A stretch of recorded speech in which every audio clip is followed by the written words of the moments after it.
Hey everybody, it's Janet Perez with The Painted Saguaro, and I'm here today with Paint Couture on their page to show you how to create a really beautiful statement piece in your home. I'm taking a piece that's very basic and just brown mahogany toned wood, and I'm creating a beautiful textured piece with it. So this is the finished product, so you can see how I go through all the processes. After cleaning it thoroughly, I decided I wanted to sand the top off because I want to do a paint wash on it.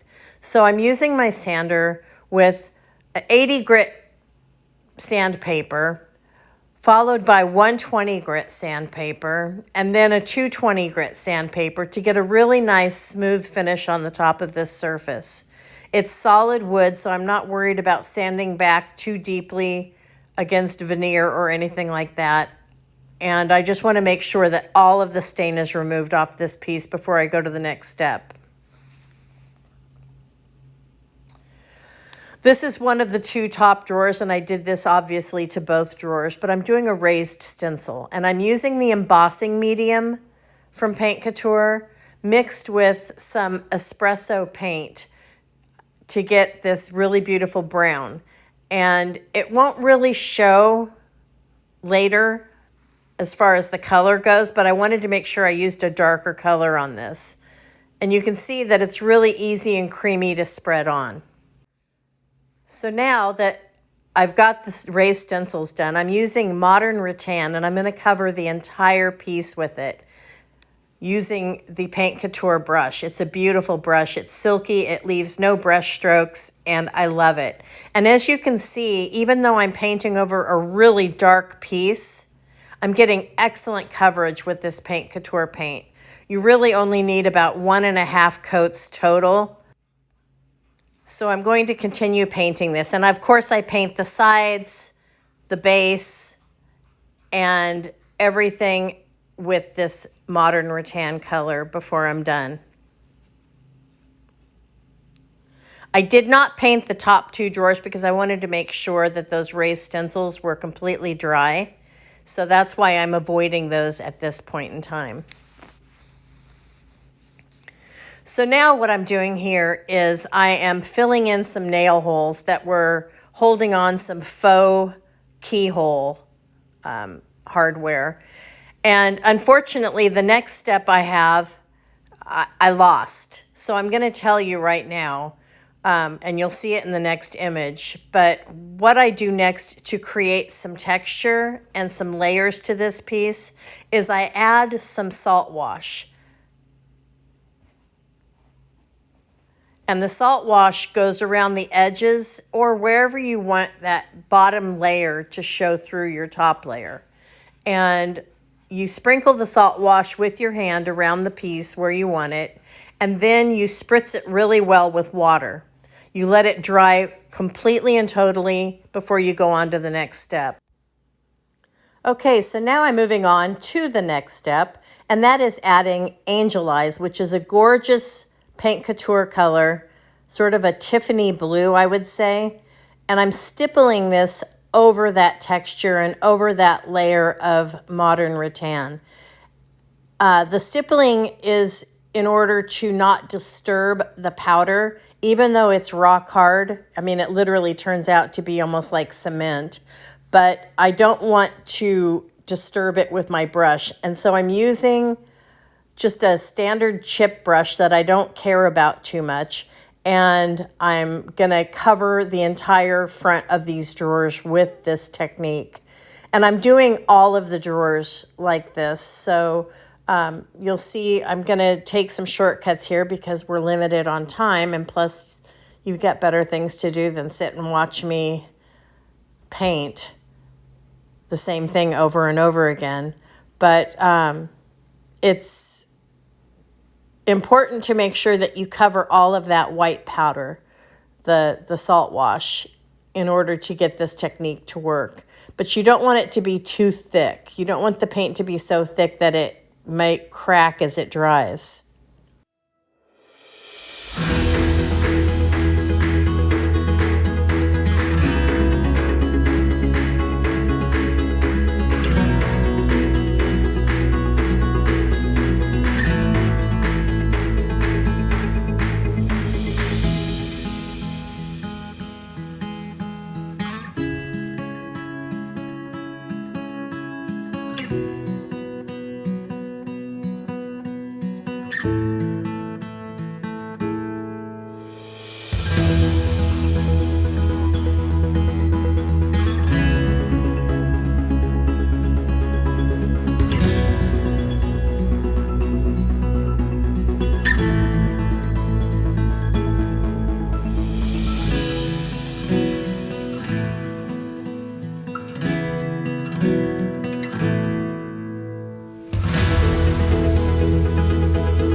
Okay, so we're done with all of the drawers. So now it's time to do a wash on the frame.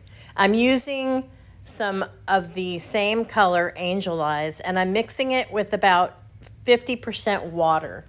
Mixing it up in a little paper bowl so that I can do a wash over this Modern Rattan color, because I want this piece to have lots of layers and lots of character. So again, my brush of choice for this type of technique is using a cheapo chip brush. You can pick them up at your local hardware store or online for literally $1 or less per brush, because they're natural bristle, they give you great texture, and for things like this where you're pouncing or you're stippling paint, and you're abusive on the brushes, you don't care about these brushes because they're disposable after a few uses. So I'm making sure that I cover all of the frame with this Angel Eyes blue paint wash, and then I'm blotting it back. You know, there's two different techniques you can use when you're doing a paint wash. You can either spritz it and basically wash the wash away, if that makes sense, or you can do this technique where you blot it when it's still very wet, and it removes less paint. It makes it more of an even wash, and I personally prefer the look for this type of finish that I'm going for on this piece. Now you can see by those drips, this is really wet paint, and that's exactly how you want it. You want it to be soupy, so that it goes on really easily and comes off really easily. So I'm spritzing it just a little bit just to even give it a little more moisture, and then I'm dabbing it back with my rag. The reason I added a little more paint there is because I removed too much, and I want the edges to have sort of that darker tone of the blue there, so that explains what I'm doing here.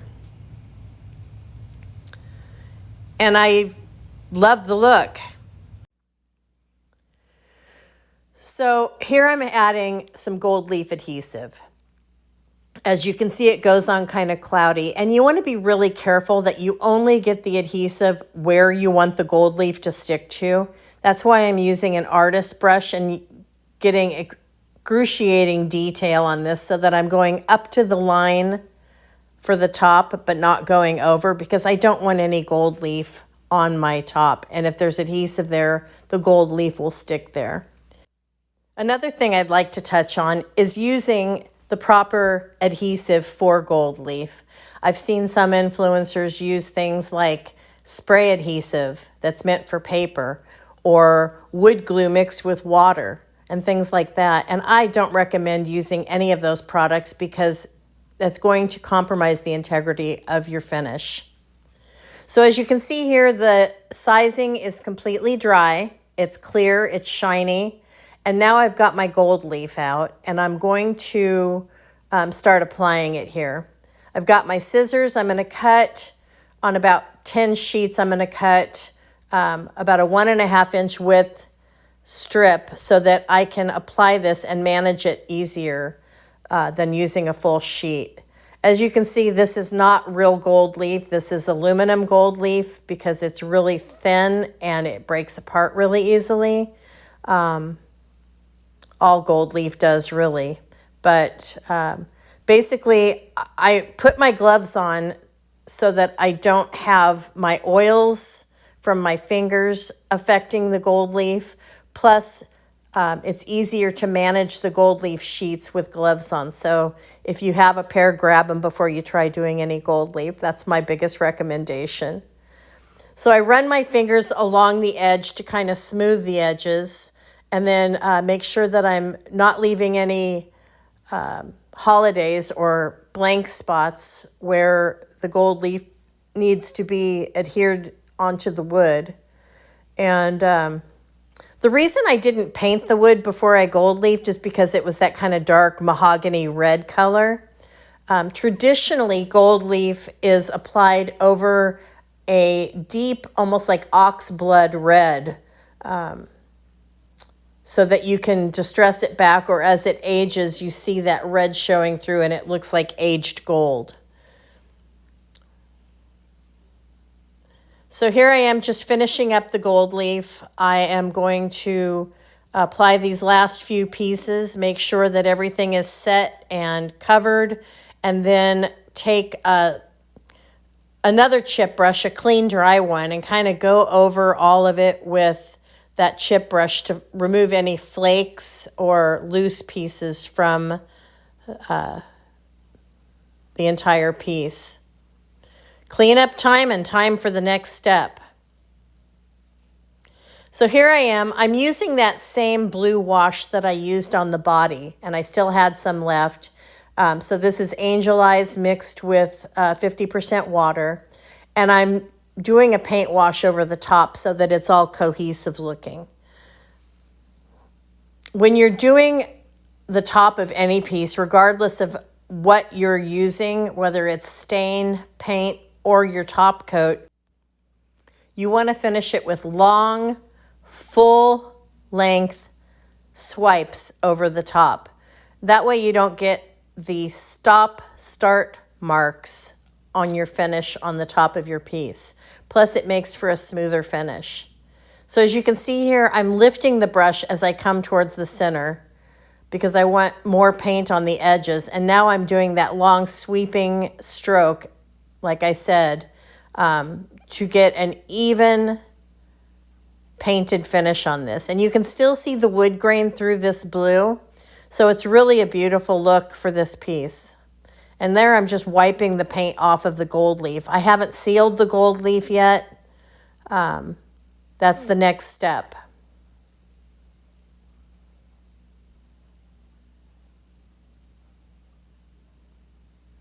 So now I am using the Paint Couture pouring resin, and I poured it on. Now this is meant for a lot of different purposes, but I thought I would try it on this piece, and I am so pleased that I did, versus using an actual resin finish, which can take a long time to dry. Basically, I poured this pouring resin on here, and as you can see, I'm smoothing it down with my gloved hand to make sure that I'm getting even coverage, not getting any drips along the edge. And I love how it turned out. It's absolutely beautiful. Now what I'm doing here is I am taking some of the Iron Oxide Pigment, and I am going over the details, going under the handles to get the sort of aged drippy look that Iron Oxide provides a piece.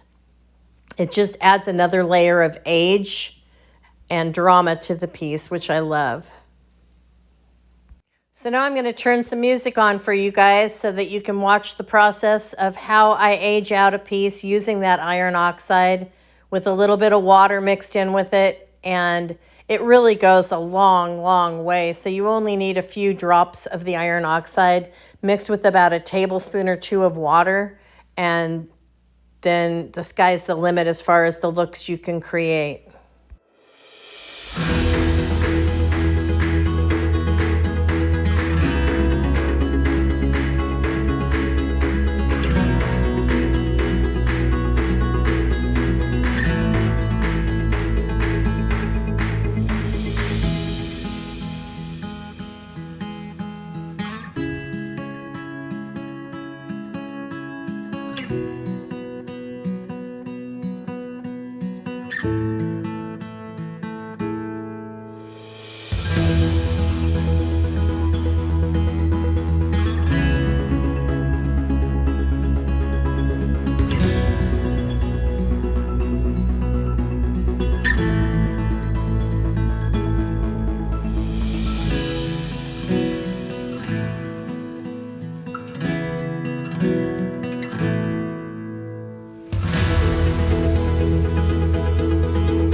And there you have it, guys. I did add gold to the base because I wanted it to tie in with the gold leaf on the top. That is not gold leafing. That is the Luxe Gold by Paint Couture. And I am so happy with this piece. It's simple, yet it's rustic and it's gorgeous. So thank you so much for joining me with Paint Couture and the Painted Saguaro, and I'll see you next time. Peace out.